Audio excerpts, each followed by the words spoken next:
আপনার ছেলে সন্তান হোক কিংবা মেয়ে সন্তান, দুটো ক্ষেত্রেই কিন্তু আপনি ভাগ্যবান।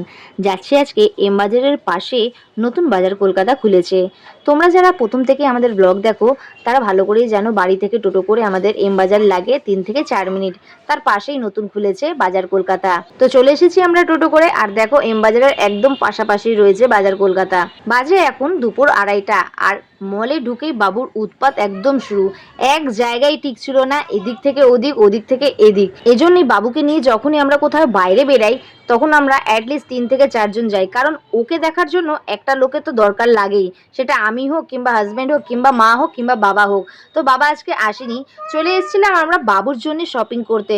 দেখতে এসেছিলাম যে বাজার কলকাতায় কিরকম কালেকশন এসছে, কিন্তু কিনবো কি, ওর উৎপাতটা একবার দেখো। এক জায়গায় স্থির থাকলে তো কিনবো, এদিক থেকে ওদিক করছে, ওদিক থেকে এদিক করছে। বাজার কলকাতায় এসে একটা জিনিস নোটিস করলাম, সেটা হচ্ছে 2 থেকে 3 বছরের বাচ্চার এজের কাপড়ের কালেকশনটা অনেকটাই কম ছিল আর কি। আর ওদিকে দেখো মা ছোট ছোট বাচ্চা মেয়েদের কাপড়গুলো দেখছিল, এত সুন্দর লাগছিল দেখতে যে কি বলবো।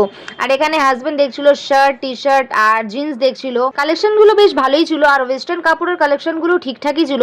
কিন্তু এখন তো আমি আরো ওয়েস্টার্ন পরি না, বেশিরভাগ ক্ষেত্রে আমি কুর্তি চুড়িদার এগুলোই পরি আর কি। এতক্ষণে বাবুর পেয়ে গেছিল খুব জোর ঘুম, তো মা বললো চল বেরিয়ে পড়ি। তো আমরা বেরিয়ে পড়েছি, আর বাইরে বেরিয়ে 1 কাপ চা খেলাম। চাটা এখানে খুব ভালো বানায়। তারপরে টোটো ধরলাম, আর টোটো ধরে ব্লগটা এখানে শেষ করলাম। ভালো লাগলে লাইক কমেন্ট শেয়ার করো, টাটা।